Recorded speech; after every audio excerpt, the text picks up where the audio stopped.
Yes, नमस्कार, good evening, सभी का स्वागत। कैसे हैं भाई आप लोग सभी?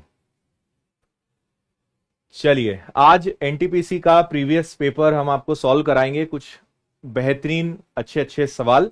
हालांकि पर्टिकुलर हमने कुछ एक शिफ्ट के ही क्वेश्चंस उठाए हैं और इस क्लास का उद्देश्य यह है कि आपको पता चले कि लेवल कैसा रहा है पिछले वर्ष का, क्योंकि लेवल में बहुत ज्यादा डिफरेंस नहीं आना है।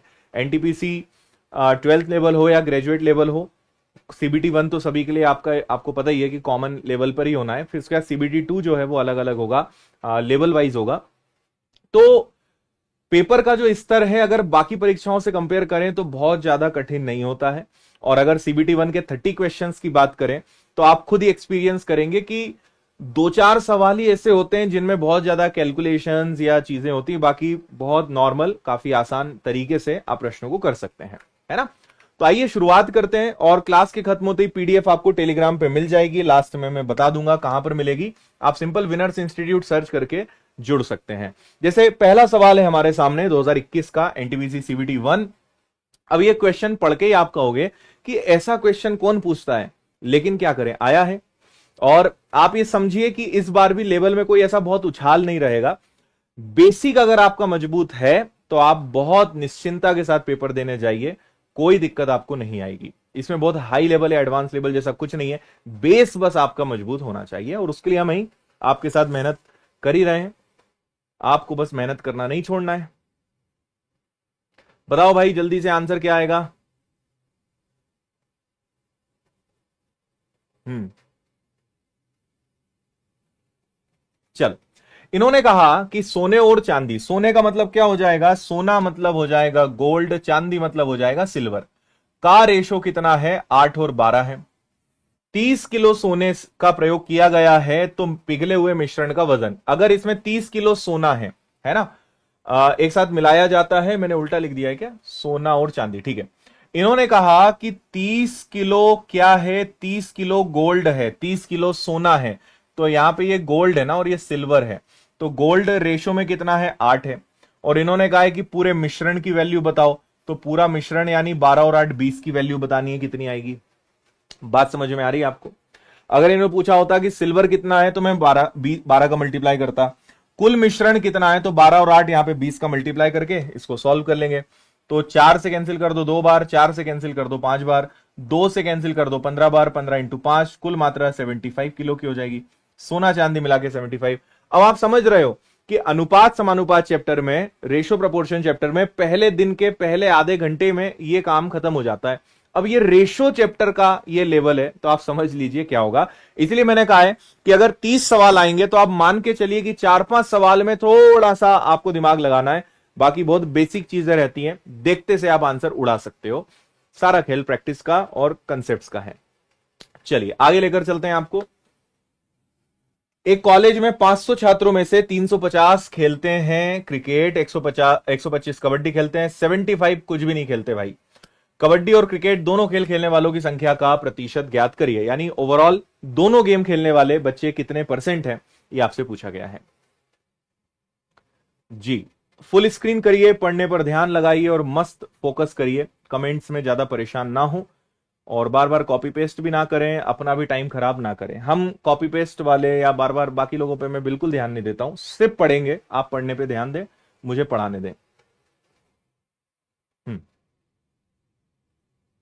हो गया। तो भाई एक चीज समझो, सबसे पहले तो ये समझो कि 500 बच्चों में 75 तो ऐसे हैं जिनका ना कोई लेना ना कोई देना।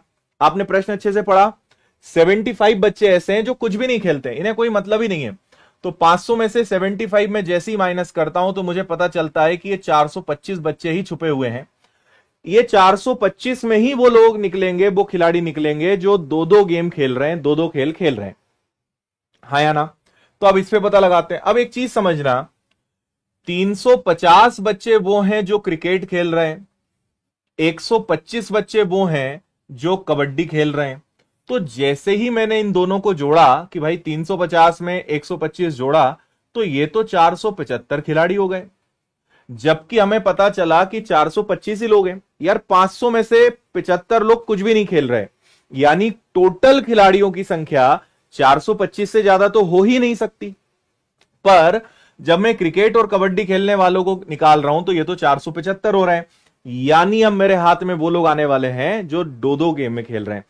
यहां पे 50, भाई एक्चुअल में प्लेयर 425 ही हैं, पर 475 क्यों हो रहे हैं? क्योंकि ये जो 50 बच्चे हैं ये डबल डबल काउंट हो रहे हैं। ये जो 50 ज्यादा हो गए ना, ये वही बच्चे हैं जो डबल डबल काउंट हो रहे हैं। ये क्रिकेट और कबड्डी के कारण डबल डबल काउंट है।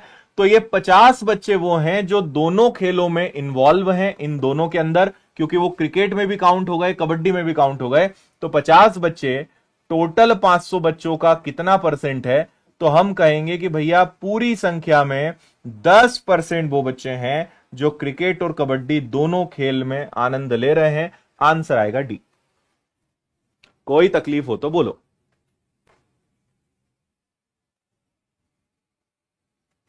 हम्म,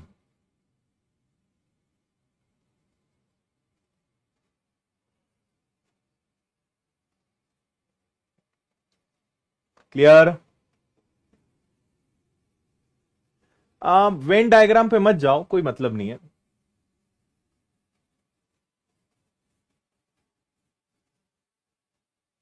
ठीक है, सिंपल बात है यार, 425 से ज्यादा बच्चे नहीं हो सकते, तो 475 कहां से आ गए?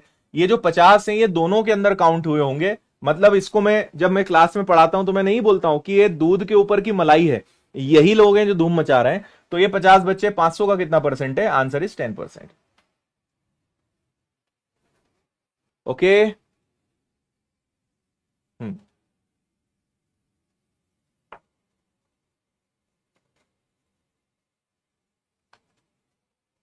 Very good. चक्र वृद्धि ब्याज कंपाउंड इंटरेस्ट पर 3 साल में कोई पैसा 4 गुना, कितने वर्ष में 64 गुना? ये तो मुझे लगता है कि जिसने भी ये चैप्टर पढ़ा है वो पेन उठाए बिना इसको फोड़कर बताएगा। 3 साल में पैसा 4 गुना, तो कितने साल में पैसा 64 गुना? बोलो भाई, बिना पेन उठाए। जिसने बेसिक पढ़ा होगा उसे पता होगा।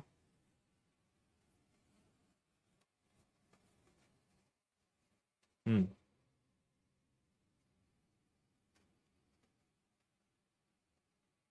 ठीक है, चलो आ जाओ।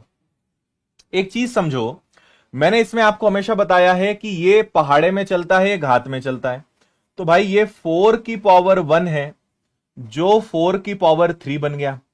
ये 4 की घात 1 है, जो 4 की घात 3 बन गया। यानी ये कितने कदम आगे बढ़ा? 3 कदम। तो इसका पहाड़ा भी उतनी बार लेना है। ये 3 एकम 3 से 3 तिया 9 हो जाएगा, आया ना? तो यह आ जाएगा कि 9 साल में पैसा 64 गुना होगा। सी आपका आंसर आएगा। जो नए बच्चे हैं उन्हें मैं बता दूं एक बार कि इसमें दोनों चीजें साथ साथ बढ़ती है। जो गुना है ये वर्ष है, ये आपका ईयर्स है, और ये आपका गुना है। ये हमेशा घात में चलता है कि 4 की घात 1, 4 की घात 2, 4 की घात 3। ये हमेशा पहाड़े में चलता है, 3 एकम 2, 3 एकम 3, 3 दूनी 6, 3 तिया 9। ये हमेशा पावर में चलता है, ये हमेशा पहाड़े में चलता है, लेकिन चलते सेम है। ये 2 कदम बढ़ेगा तो ये भी 2 कदम, ये 3 कदम तो ये भी 3 कदम। तो ये 4 की पावर 3 हो गया है, तो ये 3 × 3 होगा। That's why your answer is 9 years, 9 वर्ष। Very good. Hmm, Amrit base से एनटीपीसी बिल्कुल कवर होगा यार, क्यों नहीं होगा?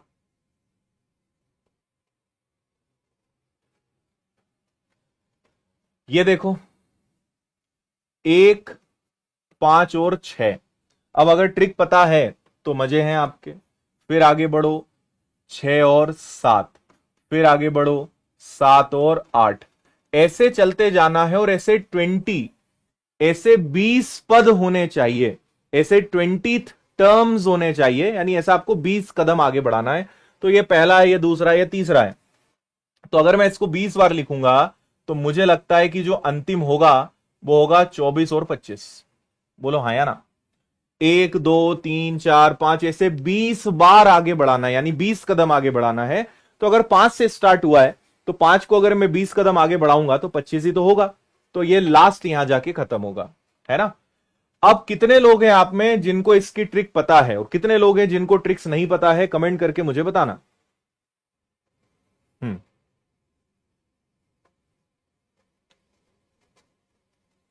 ठीक है,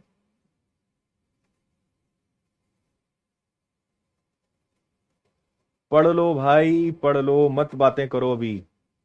आपको अगर मुझसे कुछ बात करना है तो आखिरी के 5 मिनट बात करेंगे, अभी आप पढ़ो और पढ़ाने दो, जियो और जीने दो, है ना।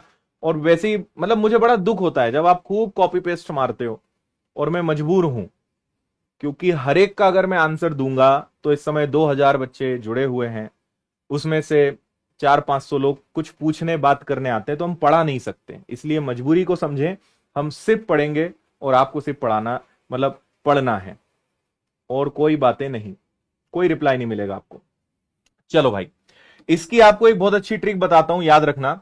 कभी कभी क्या होता है, जैसे 5 और 6 है, कभी कभी आएगा 5 और 7, कभी कभी आएगा 5 और 8, कभी आएगा 5 और 9, कुछ भी क्वेश्चन आ जाए, कोई टेंशन मत लेना, इसकी सिंपल ट्रिक बता रहा हूं। 1/डिफरेंस, 1/डिफरेंस, और यहां पे कर देना फर्स्ट माइनस लास्ट। ये ऐसे सवालों की एक गजब की टेक्निक है भाई, सुपर डुपर टेक्निक है। 1/डिफरेंस, first minus last. Now what is the meaning of 1/डिफरेंस? 1/अंतर का मतलब क्या है? तो अंतर का यहां पे मतलब है इनमें कितने का अंतर है, इनमें अंतर हमेशा सेम आएगा। इनमें कितने का डिफरेंस है? 1 का, तो 1/डिफरेंस यानी 1। फर्स्ट का मतलब है पहला भिन्न, तो यहां पे पहला भिन्न क्या है? सबसे पहले आपको क्या दिख रहा है? शुरू कहां से हो रहा है? 1/5 से, तो फर्स्ट का मतलब होगा 1/5 माइनस लास्ट का मतलब क्या होगा? सबसे लास्ट में क्या है? 1/25। ये आ गया, इतना सा करना है एंड यू आर डन, आपका आंसर आ जाएगा। 1/डिफरेंस, फर्स्ट माइनस लास्ट, 1 में अंतर, तो अंतर सब में एक एक का है, 2 2 भी हो सकता है, 3 3 भी हो सकता है, 4 4 भी हो सकता है। 2 का अंतर होता है 1/2, 3 का अंतर होता है 1/3। First minus last, first minus last, solve करो, खत्म। तो ये तो खत्म ही हो गया, एक है। एलसीएम लेंगे 25, 5 से भाग दिया तो 5 बार, 25 से भाग दिया 1 बार, तो ये आ गया 4/25, 4/25। तो भाई 4 में भाग दोगे 0, है ना, फिर आ जाएगा कितना, भाग नहीं जाएगा, तो ये आपका क्या हो जाएगा, सॉरी, आप भाग दोगे यहां पे, ठीक है ना। आप एक काम कर सकते हो, अगर इसमें कंफ्यूजन है तो एक छोटा सा काम करो आप, जिससे आपको कंफ्यूजन ना हो, मैं बताता हूं। 4 और 25 है, आप ऊपर और नीचे 4 का गुणा कर दो। जिनको कंफ्यूजन है कि आंसर क्या आएगा, उनके लिए बहुत अच्छी ट्रिक बता रहा हूं। आप 4 4 का गुणा कर दो। अब आप बोलोगे 4 का ही गुणा क्यों करना है सर? ताकि नीचे 100 बन जाए। तो देखो ऊपर क्या आएगा, ऊपर आएगा 16, नीचे क्या आएगा 100, और 16 में भाग दो जरा, पहली फुर्सत में आंसर क्या आएगा? 1/6। तो 1/6 आपका आंसर है, डायरेक्ट भाग दे सकते हो, वेल एंड गुड। कंफ्यूजन होता है 100 बना लो नीचे। The correct answer is 0.16, 0.16। कोई तकलीफ? 1/डिफरेंस, फर्स्ट माइनस लास्ट, 1/अंतर, फर्स्ट माइनस लास्ट, बेहतरीन तरीका। आप इसको कभी भी लगाइए, ऐसे इनफाइनाइट या 1/1 वाले क्वेश्चंस में हमेशा ये टेक्निक काम करेगी। चलें आगे। वह बड़ी से बड़ी संभव लंबाई ज्ञात करिए जिसका उपयोग 220, 260 और 300 सेंटीमीटर की लंबाइयों को मापने के लिए किया जा सकता है। ऐसे जो क्वेश्चंस होते हैं ये एलसीएम एंड एचसीएफ चैप्टर के होते हैं। इसमें कई बच्चों को कंफ्यूजन होता है, समझ नहीं आता है कि एलसीएम निकालना है कि एचसीएफ, है ना। अगर प्रैक्टिस है तो आपको पता होगा कि इसमें एचसीएफ निकालना है, प्रैक्टिस नहीं है तो ऑप्शन देख लिया करो। अगर ऑप्शन छोटी छोटी संख्या है मतलब एचसीएफ निकालना है, ऑप्शन बड़ी संख्या है मतलब एलसीएम निकालना है। तो आपको एक ऐसा कॉमन नंबर ढूंढना है, आपको एक ऐसा कॉमन नंबर ढूंढना है जिससे आप 220, 260 और 300 सब में भाग दे सको। ऐसा कोई नंबर बताओ जिससे आप तीनों में भाग दे सकें। ऐसी कौन सी और सबसे बड़ी हाईएस्ट कॉमन फैक्टर, सबसे बड़ा कौन सा नंबर हो सकता है जिससे आप तीनों में भाग दे सकते हैं? बस वही आपका आंसर है। Got it? तो भाई 15 का भाग सब में जाए ना जाए, 10 और 20 दो ऐसी संख्याएं हैं जिनका भाग सब में जा सकता है, और 20 वो सबसे बड़ी संख्या होगी, क्योंकि 20 का भाग सब में जा सकता है, ये हाईएस्ट कॉमन फैक्टर है, वो सबसे बड़ा नंबर है जिसका भाग सब में दे सकते हैं। इससे बड़ा कुछ नहीं हो सकता, यही आपका आंसर है। अगला क्वेश्चन, x की वैल्यू x से बड़ी है और इनका कहना है कि x प्लस 1/x की वैल्यू √29 है, तो x माइनस 1/x का आंसर क्या होगा?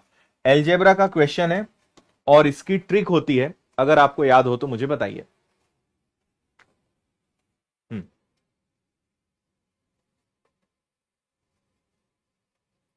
ओके,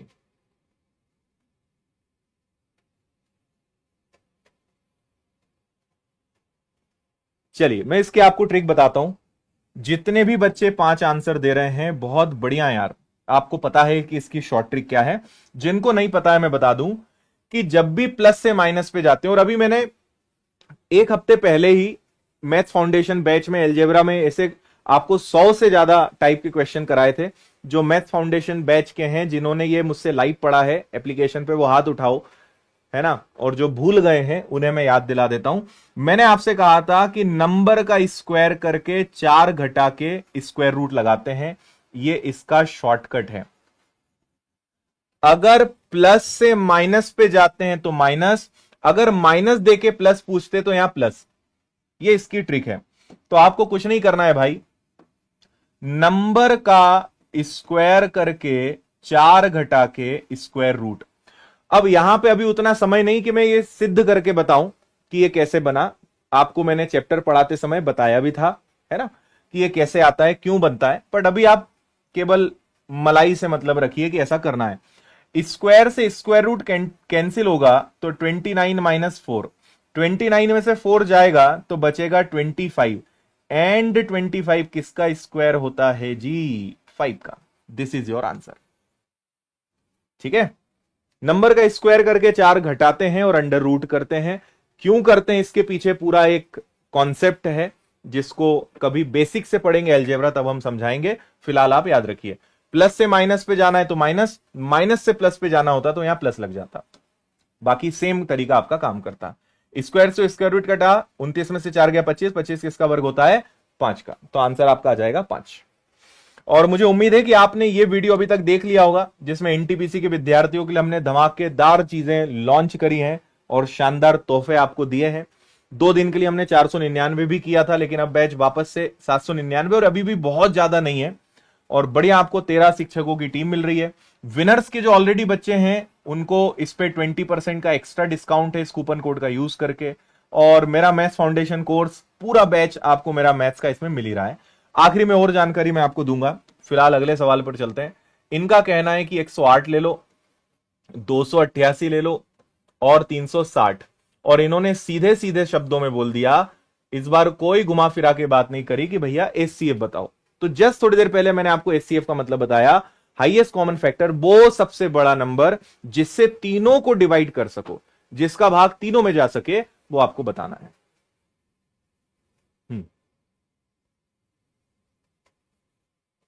मैथ्स फाउंडेशन आपको मिलेगा रेलवे के हर बैच में मेरा। तो आपने एनटीपीसी लिया हो, अमृत बैच लिया हो, आपको मैथ्स फाउंडेशन मेरा मिलेगा। अच्छा अरुण भाई, किताब मिल गई तुम्हें ना, क्या बात है यार।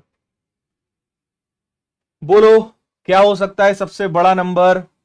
अब थोड़ा सा अगर आपको पहाड़े याद हैं, थोड़ी प्रैक्टिस है, तो आप कर सकते हो, है ना। और यहां पे भगवान के लिए वो बच्चों वाला तरीका मत लगाना कि 108 फिर सब में देखो, है ना, फिर गुणनखंड करो, फिर सब में कॉमन निकालो। नहीं, पहला तरीका है कि अगर आपकी प्रैक्टिस है, पहाड़े ठीक ठाक याद हैं, तो आप बिंदास देखो। 26 और 34 तो आंसर हो ही नहीं सकते, क्योंकि 26 के पहाड़े में कुछ नहीं आता, 34 के पहाड़े में कुछ नहीं आता। आंसर 2 ही पॉसिबल है। अब मैं आपको इसमें भी चुनना बताता हूं, थोड़ी सी कम मेहनत में।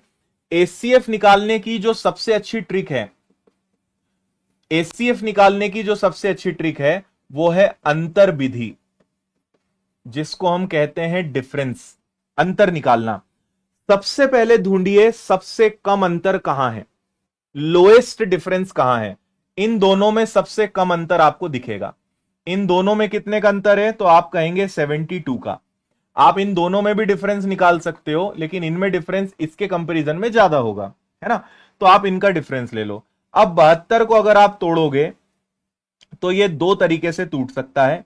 पहला 36 का दुगना और दूसरा 24 का 3 गुना। ठीक है ना, 36 का दुगना, 24 का दुगना।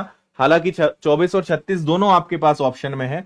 आपको दिख रहा है कि यार 36 का भाग इसमें भी जाता है, 36 तिया ये भी होता है, और 36 का पहाड़ अगर आप कितनी बार, 8 बार लेते हैं तो ये भी जा रहा है, यानी 36 के पहाड़े में ये तीनों आते हैं, तो हमें सोचना ही नहीं है, 36 आंसर आ जाएगा।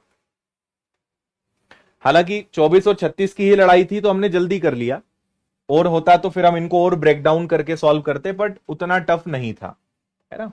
बाकी अंतर निकाल के आप मेक श्योर कर सकते हो। अब 72 है, तो 72 का 34 और 26 से तो कोई कनेक्शन ही नहीं है, तो वो दो ऑप्शन तो वैसे भी आपके हट गए कि उनका कोई काम यहां पर है नहीं। बुक लेना है कैसे लें, मैं लास्ट में बताऊंगा आपको, बुक का कोर्स का सब आखिरी में बात करेंगे। चलिए अगला, वह छोटी से छोटी पूर्ण वर्ग संख्या ज्ञात करिए जो 2, 5, 7, 8, 10 में से प्रत्येक से पूर्णतः विभाज्य हो। शानदार सवाल है यार, मजा आएगा इस सवाल में। आपको शब्दों पे ध्यान देना है। छोटी से छोटी संख्या का मतलब होता है एलसीएम निकालना पड़ेगा। फिर इन्होंने बोला कि सर ऐसी संख्या बताओ जो पूर्ण वर्ग संख्या हो, अपने आप में वो किसी का स्क्वायर भी होना चाहिए, अपने आप में वो किसी का वर्ग होना चाहिए, और उस संख्या में इन सब का भाग जाए। तो भाई पहले तो तुम एक काम करो, 2, 5, 7, 8 और 10, इनका पहली फुर्सत में एलसीएम निकालो, सिर्फ एलसीएम निकालो, मैं बता दूंगा। और अगर उसके गुणनखंड कर लोगे, उनको अगर आप फैक्टर्स यानी टुकड़े कर दोगे तो और ज्यादा इजी हो जाएगा आपके लिए नंबर्स को ढूंढना। तो पहली फुर्सत में एलसीएम निकालो, फिर मैं बताता हूं उसके आगे क्या करना है। क्या बात है, बहुत सारे लोगों का आंसर आ गया है, बढ़िया। लाइक के बटन का जिन्होंने प्रयोग नहीं करा है, लाइक के बटन को भी ठोक डालो।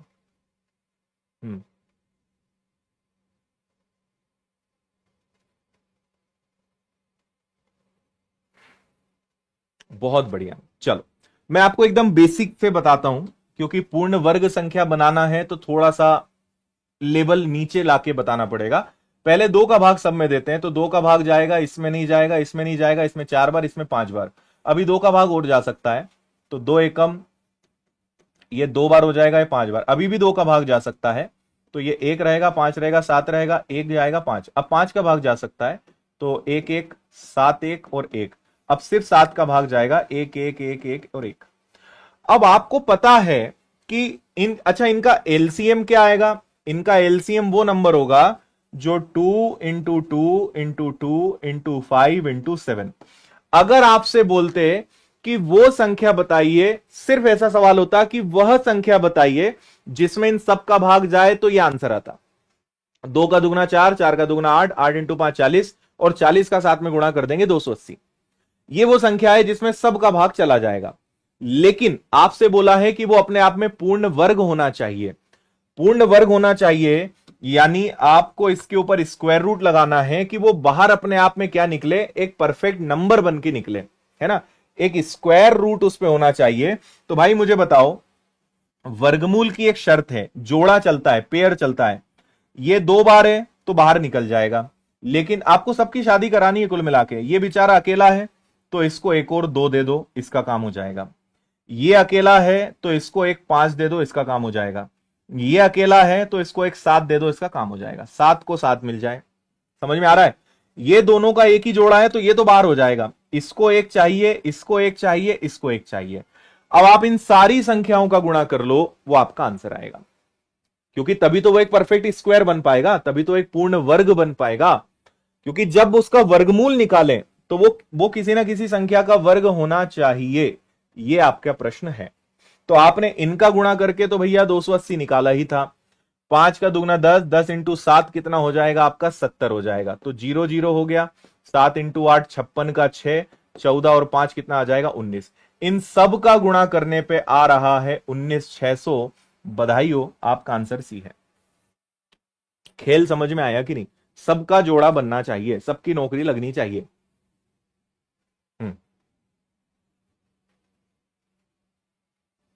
ठीक है। अब यहां पे आप शॉर्टकट क्या लगा सकते थे? आपको पता है कि मुझे ऐसी संख्या, देखो 7 एक थोड़ा सा अनकॉमन नंबर है, जो भी आंसर आएगा उसमें 7 का भाग जाना ही चाहिए। इसमें 7 का भाग जाएगा क्या? नहीं जाएगा। इसमें 7 का भाग जाएगा, 7 दूनी 14, 46 नहीं जाएगा। इसमें 7 का भाग जाएगा क्या? 7 का दुगना 14, बचेगा 52, नहीं जाएगा। इसमें 7 का भाग जाएगा क्या? 7 दूनी 14, 7 इंटू 8 56। इन चारों ऑप्शन में एकमात्र संख्या है जिसमें 7 का भाग जा रहा है। अगर मैं आपकी जगह एग्जाम में होता, ये करता ही नहीं, मैं देखता। अच्छा, आप बोलोगे साथी क्यों सर? क्योंकि देखो, सारी सम संख्या है तो 2 का भाग जाएगा, सबके आखिरी में 0 है तो 5 का भाग भी जाएगा, सबके आखिरी में 0 है तो 10 का भाग भी जाएगा। हम थोड़ा सा यूनिक नंबर ढूंढते हैं, अनकॉमन नंबर ढूंढते हैं। तो 7 वो नंबर है जो सब में नहीं दिख रहा है, तो सब में 7 का भाग देके देखते। केवल सी ऑप्शन है जिसमें 7 का भाग जा रहा है, बाकी में परेशान होने की जरूरत ही नहीं थी। तो ये मेथड लगाने से अगर बचना है तो आप ऐसे ऑप्शन से जा सकते थे, वो डायरेक्ट आ जाता। बाकी मेथड पता होनी चाहिए, इसलिए मैंने आपको दोनों तरीके बता दिए। ठीक है। काना कह रहे हैं सर आप ही हैं जो सबके जोड़े बना रहे हो। देखो, मेहनत करोगे तो तुम्हारा भी जोड़ा बन जाएगा। ठीक है, चले आगे। डिजिटल सम लगा सकते हो पर मतलब नहीं अभी यहां पर, है ना। चलिए अगले सवाल पर चलते हैं। 8 के बाद 10 आ गया। चलो, नंबरिंग में कुछ गड़बड़ हुई है या सवाल कुछ आगे पीछे हो गया होगा। सिंपल इंटरेस्ट साधारण ब्याज का एक क्वेश्चन आपके सामने है। 5 साल में 7500, 7 साल में 9200, दर ज्ञात करिए। भाई कोई धनराशि है जो 5 साल में 7500 हो गई और 7 साल में 9200 हो गई, तो आपको बताना है लगभग ब्याज की दर क्या हो सकती है।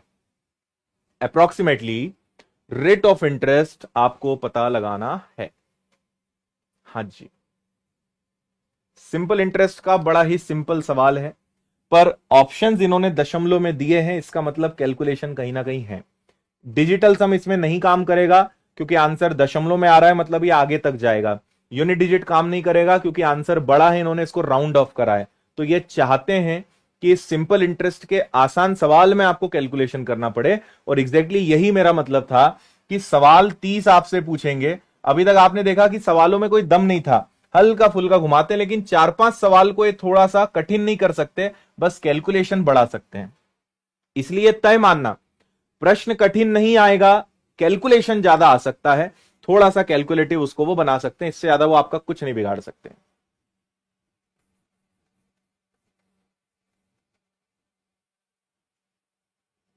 क्लियर?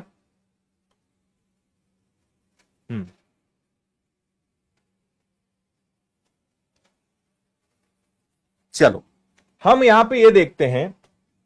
आपको सबसे पहले तो ये पता होना चाहिए कि सिंपल इंटरेस्ट में हर साल का ब्याज सेम चलता है, ब्याज कभी बदलता नहीं। जो ब्याज लगेगा वही चलेगा। चक्रवृद्धि ब्याज में बहुत नाटक है, हर साल ब्याज बदलेगा, लेकिन सिंपल इंटरेस्ट में ब्याज सेम रहता है। तो हमने यहां पे देखा कि भैया 2 साल का अंतर आया, और यहां पर कितने का अंतर आया? यहां पे 1700 रुपए का अंतर आया। 2 साल में 1700 रुपए, यानी हर साल 850 रुपए ब्याज लग रहा है। यह बात समझ में आई कि नहीं? 2 साल बढ़ गए तो 1700 रुपए बढ़ गए, 2 साल में 1700 रुपए ब्याज लग रहा है, यानी हर साल 850 रुपए ब्याज लग रहा है। तो आप कहोगे ठीक है सर, अब आपकी जो मर्जी आए वो ले लो, इसको लेना है इसको लेना है, तो हम इसी को ले लेते हैं। 1 साल का ब्याज 850। देखो, आपको एक और चीज पता होनी चाहिए कि ये मिश्रधन है, दिस इज अमाउंट, और अमाउंट का मतलब होता है मूलधन धन ब्याज। इस 7500 के अंदर 5 साल का ब्याज शामिल है, इस 9200 के अंदर 7 साल का ब्याज शामिल है। 1 साल का 850, तो मुझे बताइए 5 साल का कितना? तो इसका 5 गुना कर देते हैं। तो जब मैं इसका 5 गुना करने जाऊंगा तो 4250 आएगा क्या?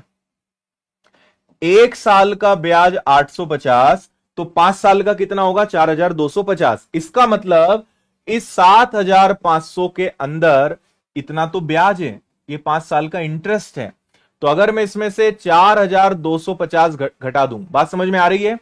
7500 के अंदर मूलधन और 5 साल का ब्याज शामिल है ना। तो अगर मैं इसमें से 5 साल का ब्याज हटाता हूं तो मुझे प्रिंसिपल पता चलेगा। 500 में से 200 गया, यानी 3250। ये है भैया प्रिंसिपल, ये है मूलधन।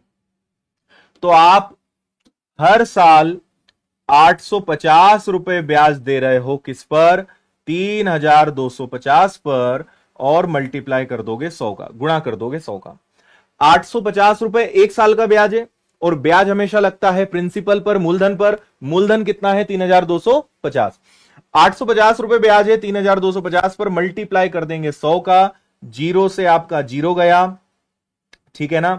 अब 32 का दुगना 64 और एक 65।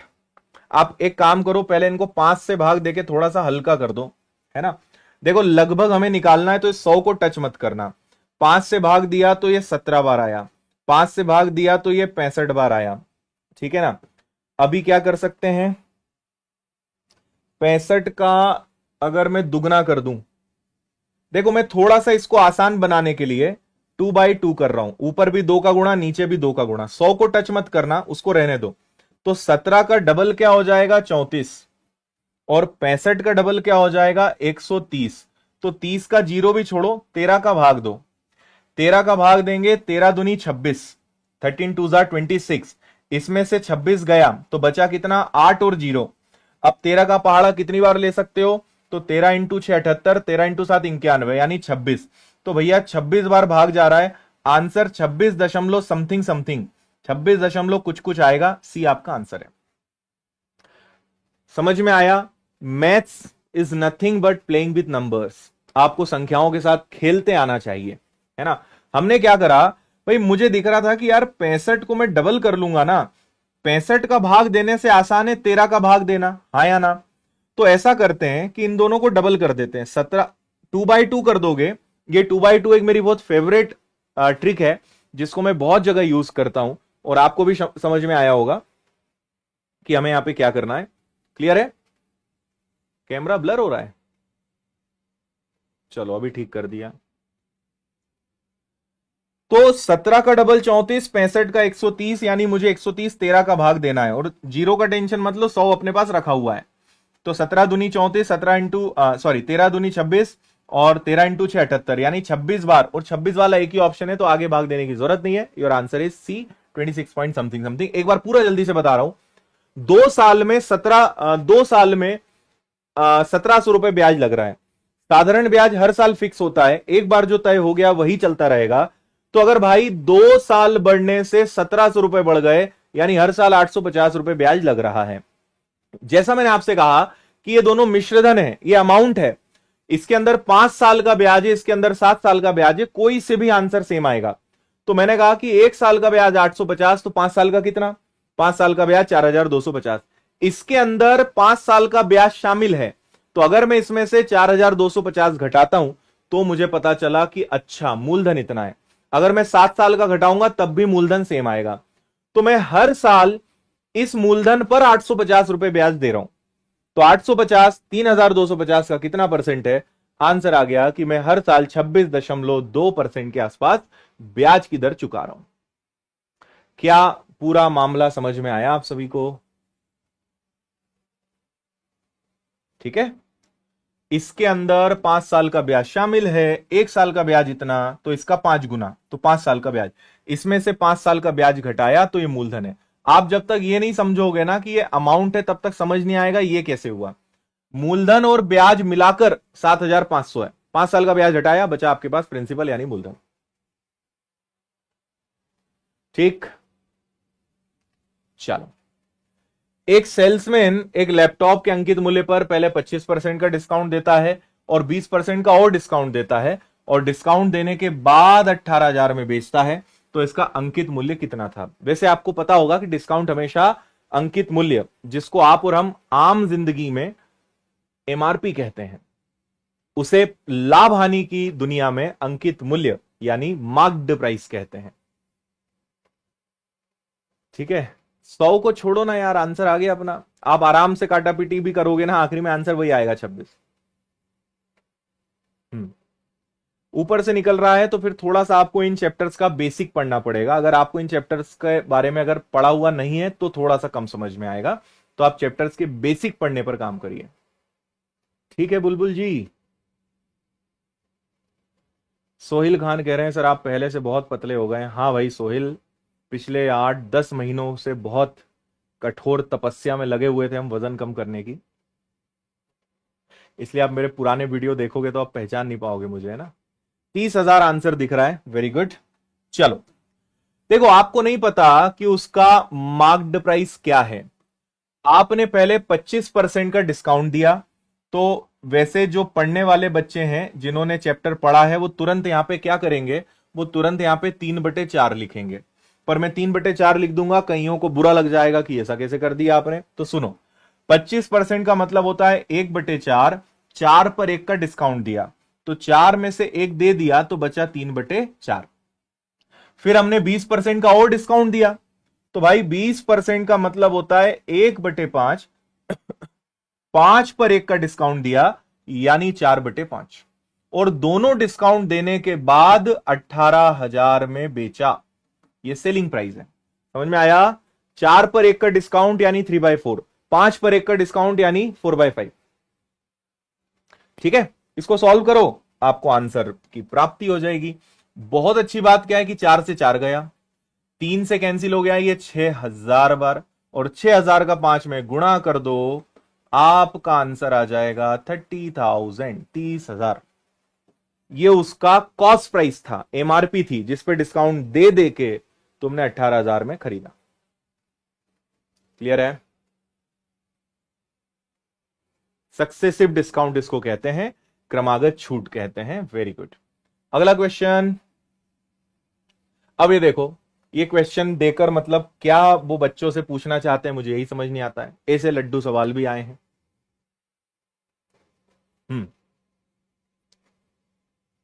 देखो, आपके एनटीपीसी एग्जाम के लिए आगे ग्रुप डी का एग्जाम आएगा, उसके बाद एसएससी जीडी का एग्जाम आएगा, उसके बाद एसएससी सीजीएल सीएचएसएल। हर एग्जाम के लिए हम आपके साथ हैं, और लगभग हर दिन मैं 8 बजे लाइव आ रहा हूं। कभी आपको पेपर सॉल्व करवाता हूं, कभी आपको कट ऑफ बताऊंगा, कभी आपको, आपने अगर एक वीडियो नहीं देखा है, मैं उसको यहां मेंशन करना भूल गया। मैंने 3-4 दिन पहले रणनीति स्टडी प्लान पे बात करी थी कि आपको कैसे पढ़ना है, मैथ्स किस तरीके से पढ़ना चाहिए, रीजनिंग कैसे पढ़ना है, जीएस कैसे पढ़ना है। बहुत अल्टीमेट वीडियो है वो, और जिसने भी उस वीडियो को देखा है उसका एकदम मतलब ये वाला जो माला है ऊपर का, ये जरूर एकदम कचरा साफ हुआ होगा, जाले साफ हो जाएंगे। वो इतना शानदार वीडियो है, मैं उसकी लिंक डिस्क्रिप्शन में लगवा दूंगा, या आप एनटीपीसी स्ट्रेटेजी रणनीति और उसके आगे मेरा नाम लिख दीजिएगा, आदित्य पटेल। वो वीडियो आपका जीवन बदल सकता है, सिलेक्शन तो दिला ही देगा आपको, वो वीडियो देखना। और नहीं तो आप उसमें कमेंट पढ़ना, आपको पता चलेगा कि कितना क्रांतिकारी वीडियो है वो। तो मैं लगभग हर दिन 8 बजे आके कुछ ना कुछ आपको डोज देकर जाता हूं, कुछ ना कुछ आपके काम की बात करके जाता हूं। तो आप 8 बजे जुड़े रहिएगा मुझसे, और आगे भी आपको और पेपर सॉल्व करवाएंगे, बहुत सारी चीजें करेंगे। हाँ जी, आगे आंसर 1,45,000 मुझे आंसर सबसे ज्यादा कमेंट में दिख रहा है, हो सकता है सही हो। भाई हम जानते हैं कि परसेंटेज की दुनिया में हर चीज 100% होती है। अब अगर 45% बच्चे पास हुए हैं तो फेल कितने हुए होंगे? 55। अगर ये पास हैं तो ये फेल है ना। और वास्तव में फेल कितने बच्चे हुए हैं? इतने। तो 7,9,750 अगर 55% तो 100% क्या? बात समझ आ रही है? फेल होने वाले बच्चे इतने हैं तो ये 55% है, तो 100% क्या? परीक्षा में भाग लेने वाले छात्रों की संख्या। अब देखो यार, जैसे ही जैसे मुझे 55 दिखा तो मुझे एक बात कंफर्म है कि ये 11 से दोनों कटेंगे। हम एक काम और करें क्या, डिजिटल सम लगा के देखें। अब डिजिटल सम पढ़ लो, जो आज की दुनिया में डिजिटल सम नहीं जानता है, मतलब आप 8 से 10 लाख बच्चों में पहले से ही पीछे हो। अगर डिजिटल सम आपको नहीं आता तो पढ़ लेना, बहुत काम की चीज है। और YouTube पे मैंने निशुल्क 2 लेक्चर्स दिए हैं, आप YouTube पे सर्च करिएगा डिजिटल सम और मेरा नाम लगाइएगा बाय आदित्य पटेल। 2 लेक्चर्स मिलेंगे, आपकी कैलकुलेशंस को शानदार स्तर पे लेके जाएगा, सीख लीजिए, है ना। तो पर डिजिटल सम यहां पर मुझे थोड़ा सा फेल होता हुआ दिख रहा है, क्योंकि 5 4 9 और 1 10, 5 4 9 और 1 10, तो डिजिटल सम यहां काम नहीं करेगा। नॉर्मल काटापीटी करके ही इसको निपटाना पड़ेगा आपको, ठीक है जी। या फिर आप लगा लो, हो सकता है, 1 मिनट रुको। इनका डिजिटल सम 1 है, इसका डिजिटल सम 1 है, इसका डिजिटल सम 4 और 1 5 है, यहां 5 और 4 9 गया, 5 2 7 और 1 8 है, तो इसका डिजिटल सम 8 है। चलो चेक करते हैं इसका डिजिटल सम क्या है। तो 9 गया, 7 और 7 हो गया 14, 14 और 5 हो गया आपका 19, 19 मतलब 1, 5 और 5 मतलब कितना आ गया फंसेगा यार ये एक डिजिटल सम आ रहा है, मतलब आंसर इन दोनों में से ही कोई सा होगा, तो फिर आपको पूरा सॉल्व करना पड़ेगा। ठीक है, चलो। तो जब आप इसको सॉल्व करेंगे तो आप पहले इसको 11 से उड़ाओगे, तो 11 से कैंसिल होगा 5 बार, 11 से ये कैंसिल होगा, 11 इंटू 7 हो गया 77, बचा आपके पास कितना, 2 और 7, 11 का दूना 22, 11 इंटू 5 55, ये आ गया। फिर 5 से ही उड़ाना भरे अब इसको, तो 5 एकम 5, बचेगा आपके पास 2 और 2, 5 इंटू 4 20, और हो गया 5 इंटू 5 25। चलो बढ़िया, 145 आ रहा है, 145,000 इज योर आंसर। ठीक है, 11 से इजीली कैंसिल हो रहा है, तो बहुत बड़ी बात नहीं है। कोर्स की जानकारी मैं आपको लास्ट में दे दूंगा, बुक्स का लास्ट में बता दूंगा, अभी पढ़ो, लास्ट में सब बता दूंगा आपको मैं। हाँ, एसएससी जीडी के विद्यार्थियों के लिए इस रविवार हम शानदार चीज ला रहे हैं, एसएससी जीडी वालों को भी धमाकेदार चीज देंगे। आर का वह मान ज्ञात कीजिए ताकि पहली आर विषम प्राकृत संख्याओं का माध्य आर स्क्वायर बटे 16 के बराबर हो। जिसको कॉन्सेप्ट पता है वो क्या कहेगा कि सर नीचे 16 आया है ना, तो आंसर 16 आएगा। हो गया सॉल्व, खत्म। पर कैसे, मैं बता रहा हूं आपको।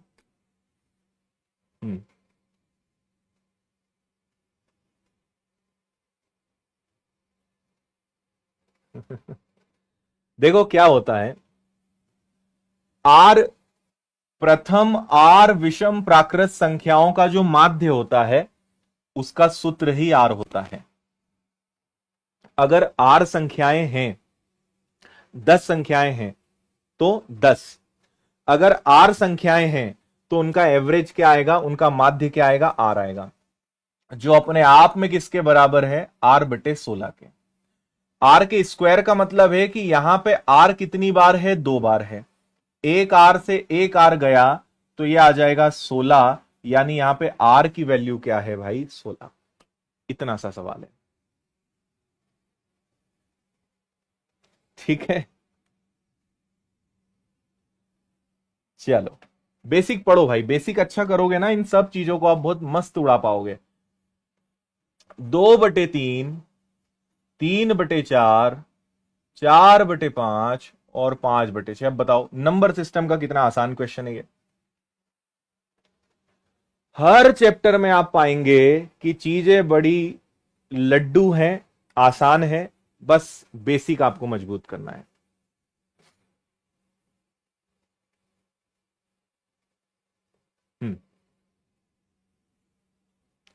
देखो भाई, बेसिक ये कहता है, आप सब में ध्यान से देखो, सब में डिफरेंस कितने का है, सब में डिफरेंस 1 का है, सभी में अंतर कितने का है, 1 का है। जब भी सब में अंतर 1 का हो तो जो सबसे बड़ा नंबर है वो वास्तव में बड़ा है, और जो सबसे छोटा है वो वास्तव में छोटा है। तो आपसे कहा है सबसे बड़े और सबसे छोटे का अंतर, सबसे बड़ा कौन, 5/6, सबसे छोटा कौन, 2/3। समझ में आया। हम इतना कॉन्फिडेंटली क्यों कह पा रहे हैं, क्योंकि सब में डिफरेंस 1 का है, सब में अंतर 1 का है। अगर सब में अंतर 1 का है तो जो बड़ा वो बड़ा, जो छोटा वो छोटा। क्लियर है बात। तो सबसे बड़े में से सबसे छोटे को घटाओ, तो एलसीएम आया 6, ये 5 का 5 ही रहेगा, 3 का दुगना 6, 2 दूनी 4, भाग देके गुणा करते हैं, 3 का 2, 2 दूनी 4, सो आपका आंसर आएगा 1/6, 1/6। सबसे बड़े और सबसे छोटे का अंतर क्या आएगा, 1/6, 1/6।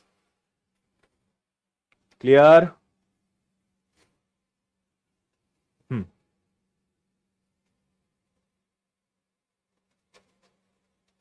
चलिए बहुत बढ़िया।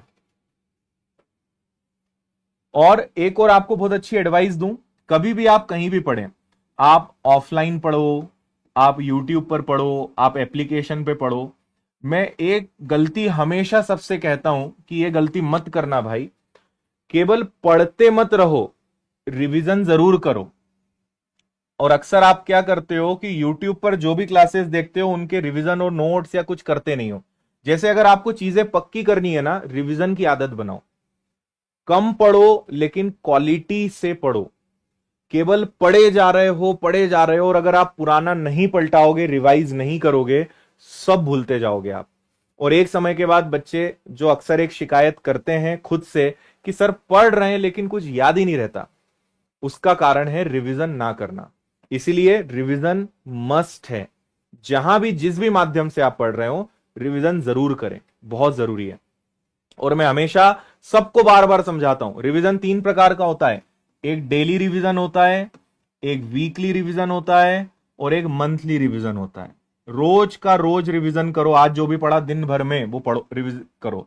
हफ्ते में रिवीजन करो, पूरे हफ्ते में मैंने क्या पढ़ा। मंथ का रिवीजन करो, पूरे महीने में क्या पढ़ा। बहुत जरूरी है भाई, पहले समझ लोगे और आदत में ले आओगे, बहुत फायदे में रहोगे, आगे रहोगे सब लोगों से। लेट समझोगे, बहुत पछताओगे कि काश कोई पहले बता देता। इसलिए revision is must, very important. चलिए, तो आपसे यहां पे कहा जा रहा है कि शंकु की त्रिज्या यानी आर की वैल्यू इनके अकॉर्डिंग r/4 है। तिर्यक ऊंचाई का मतलब l होता है, जो 4l है।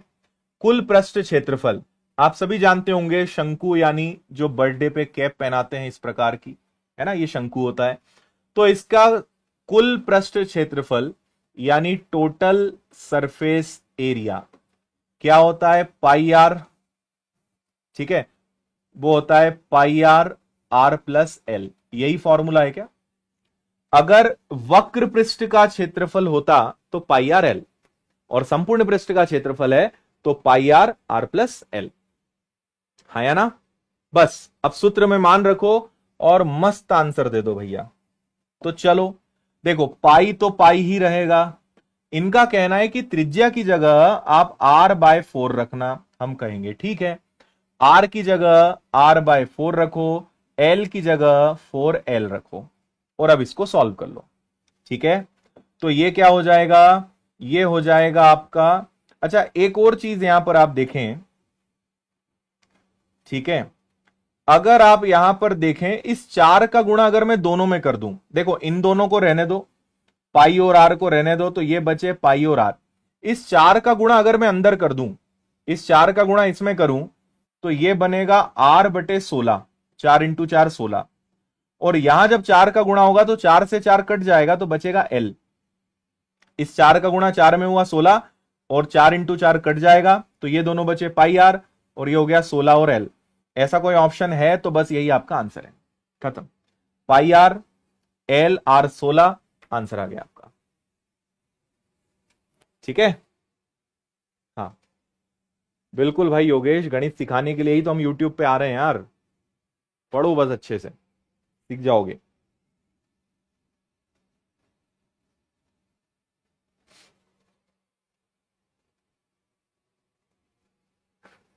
ठीक है,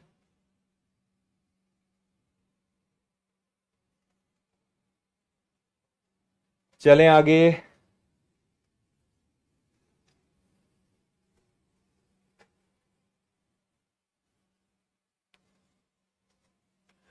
आठ लड़के 12 लड़कियां एक साथ कोई काम 5 दिन में।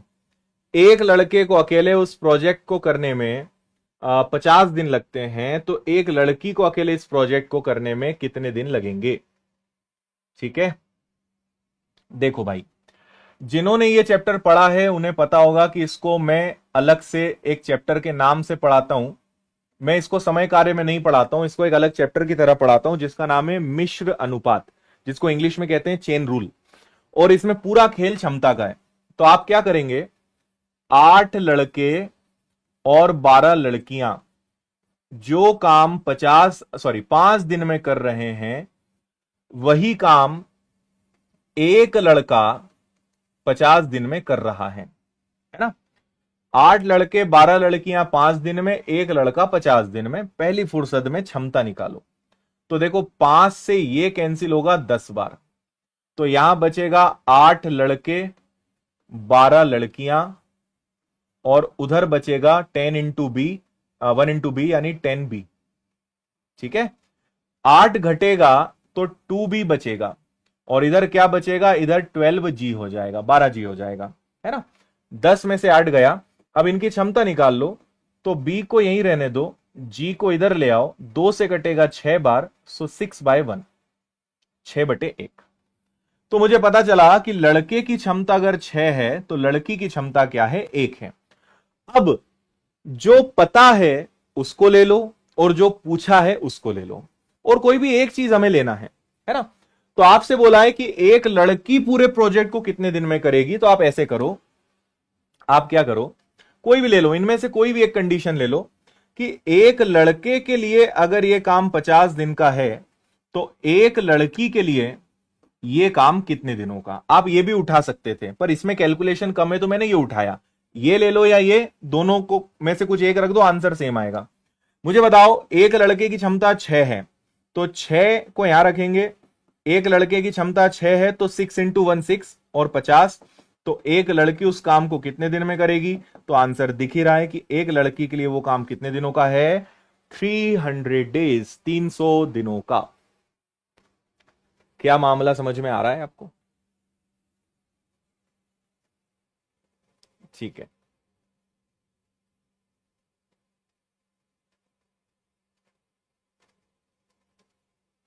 है ना। क्षमता का खेल है भाई, ये जो हमने निकाला है ना, इसी को हम क्षमता कहते हैं, एफिशिएंसी। इसके बिना प्रश्न हल नहीं होता। तो ये सबसे पहले आपको सॉल्व करना है, एफिशिएंसी पहले आपको पता लगानी है। अच्छा, ओके भाई संदीप, ऑल द बेस्ट।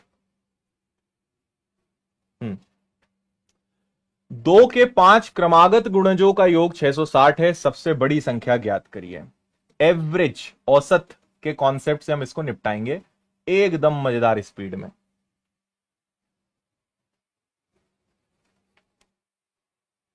हम्म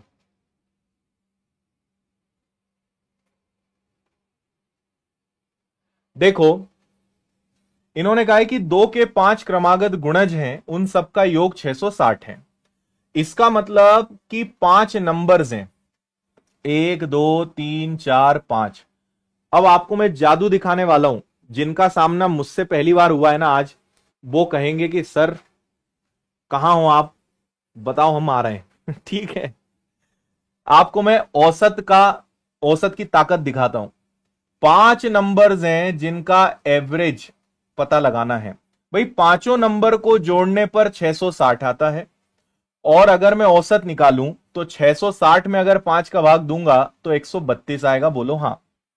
ठीक है, और आपने अगर मुझसे पढ़ा है तो मैंने हमेशा कहा है कि औसत मतलब होता है मिड वैल्यू, औसत मतलब होता है मध्यमान, बीचों बीच की वैल्यू। तो भाई 132 है, 132 के बाद 134 आएगा, 134 के बाद 136 आएगा, इसके पहले 130 आएगा, इसके पहले 128 आएगा।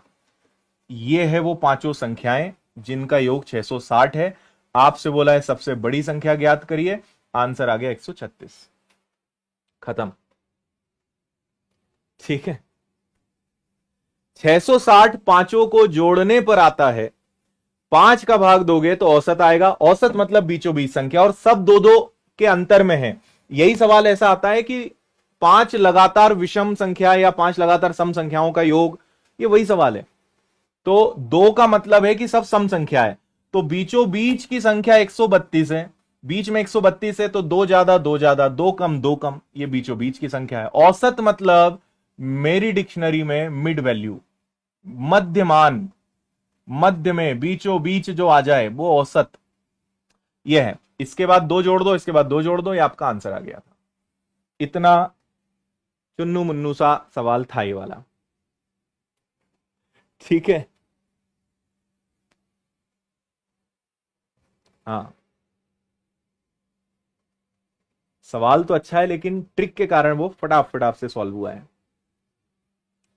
एक आदमी 1600 रुपए में एक साइकिल खरीदता है, 20% की हानि पर बेचता है, विक्रय मूल्य देखो कुछ नहीं है, 1600 रुपए की चीज है, 20% का लॉस। हम जानते हैं दुनिया में हर चीज 100 होती है, 20% के नुकसान पे बेचोगे यानी 80% पर बेचोगे। 80 का भाग दो, गुणा करो, बोलो आंसर जल्दी से। हम्म ठीक है, 1280, 16 अठे, 16 और 8, 16 ही करना है आपको, 128। चलिए अगला। सुरेश एक कार्य को 10 दिन में पूरा कर सकता है, रमेश 12 दिन में। देखो, सुरेश से काम करवाओगे 10 दिन, रमेश से काम करवाओगे 12 दिन, दोनों ने 4 दिन तक साथ में काम किया, कितना भाग शेष बचा, remaining time and work. LCM लीजिए तो 10 और 12 का एलसीएम आएगा 60, ये आपको पता होना चाहिए कि टोटल वर्क होता है, कुल कार्य होता है, इतना काम मुझे कराना है। इन भाई की क्षमता 5 है, इन भाई सॉरी इस भाई की क्षमता 6 है, 10 का भाग दिया, 12 पंजे 60, ये इनकी क्षमता आ गई। दोनों ने 4 दिन तक साथ में काम किया है। दोनों अगर साथ में करेंगे तो 6 और 5 11, एक दिन का काम 11, तो 4 दिन का काम कितना होगा? 4 दिन का काम 44 होगा, बोलो हाँ, है ना। दोनों मिलकर अगर साथ में काम करेंगे तो एक दिन का काम होगा 11, 6 और 5 11, तो 4 दिन का काम कितना हो जाएगा? 44 हो जाएगा। अब मुझे बताओ कि मुझे तो 60 काम कराने हैं, 60 में से 44 काम तो हो गए, 60 में से 44 यूनिट्स तो हो गए, तो बचे कितने भाई? तो हमारे पास बचे 16 काम, है ना। 60 में से 44 गया तो कितना काम और कराना है? 16। इसको भिन्न में बदल लो, तो 4 से कटेगा 4 बार, 4 से कटेगा 15 बार। So the remaining work will be 4/15, 4/15, ये आपका आंसर होगा। ये शेष कार्य है। किसी सज्जन को कोई तकलीफ हो, किसी भी देवी देवता को कोई तकलीफ हो तो पूछो।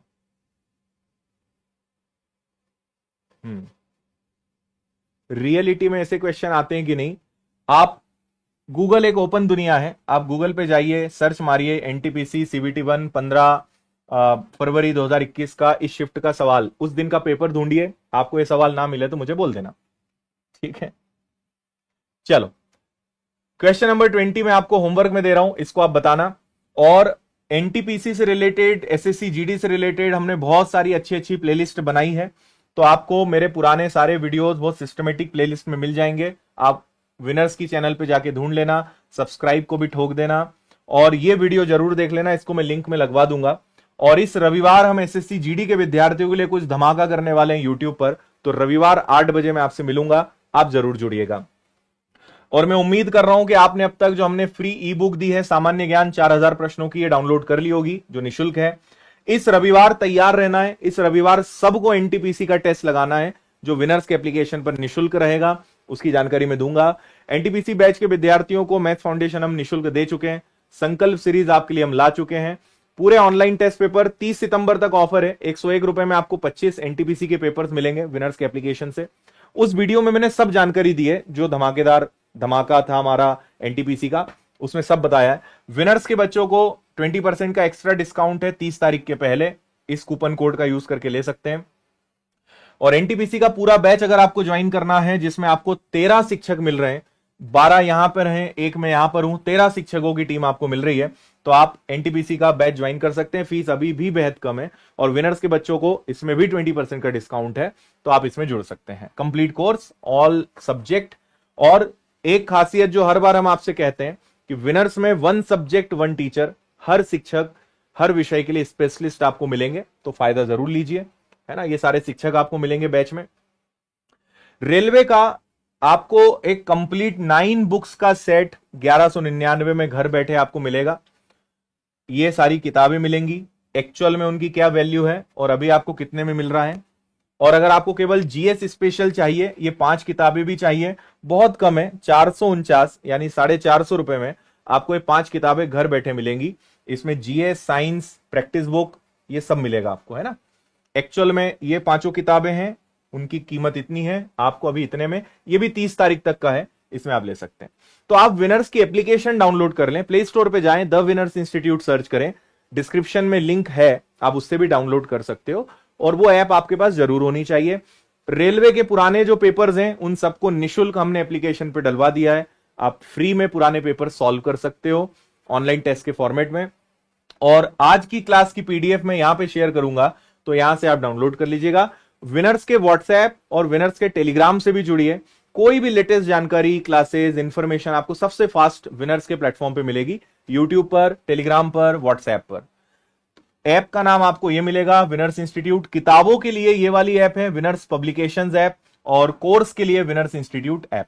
बाकी कोई दिक्कत परेशानी आप कॉल कर सकते हैं। आज का सेशन कैसा लगा मुझे कमेंट करके बताइएगा। ऑफलाइन पढ़ना है तो आप इंदौर आ सकते हैं, इंदौर में हमारा सेंटर है भवरकुआ स्क्वायर पर, तो यहां पे आप पधार सकते हो if you want to have offline studies. Okay, अगला आप क्या पढ़ना चाहते हैं वो भी मुझे कमेंट करके बताइएगा। कल 8 बजे फिर मैं आपसे मिलूंगा, कल 8 बजे फिर आप जुड़िए, कल भी आपके लिए एक शानदार क्लास लेकर आएंगे। और कुछ अच्छे सवाल कल भी आपको मैं कराने वाला हूं। और मेरे साथ आप सभी प्लेटफॉर्म्स पे जुड़ सकते हैं। इंस्टाग्राम आप चलाते हैं तो बंद करो, और अगर नहीं बंद हो रहा है तो फिर आप मुझसे जरूर जुड़ जाओ, ठीक है। तो आपको थोड़ा सा मैं ऐसा डोज देते रहूंगा कि इंस्टाग्राम छुड़वा दूंगा। और बाकी व्हाट्सएप, फेसबुक, इंस्टाग्राम, यूट्यूब सब जगह मैं आपको मिलूंगा। आप मेरे साथ और विनर्स के साथ जुड़िए। काम की चीजें हम शेयर करते हैं इंस्टाग्राम पर भी आपके लिए। बाकी सभी चीजों की जानकारी डिस्क्रिप्शन में मिल जाएगी, पुराने वीडियोस में मिल जाएंगी। उम्मीद करता हूं आज का सेशन आप सबको काफी पसंद आया होगा, और हर दिन आपके लिए कुछ लेकर आते रहेंगे। 8 बजे मिलते रहेंगे और आपकी पढ़ाई को शानदार बनाएंगे। ओके, बाकी एनटीपीसी की तैयारी के लिए आप विनर्स के साथ जुड़िए। यूट्यूब पर हैं तो यूट्यूब पर अगर आप कोर्स खरीद सकते हैं तो बहुत ही अच्छा है। आप विनर्स के एप्लीकेशन से एनटीपीसी का कोर्स लीजिए, अच्छे से सिस्टमेटिक पढ़ाई करिए। चलिए भाई, जय हिंद, खुश रहिए, मस्त रहिए, मुस्कुराते रहिए, अपना ध्यान रखिए। कल फिर मिलते हैं 8 बजे। धन्यवाद।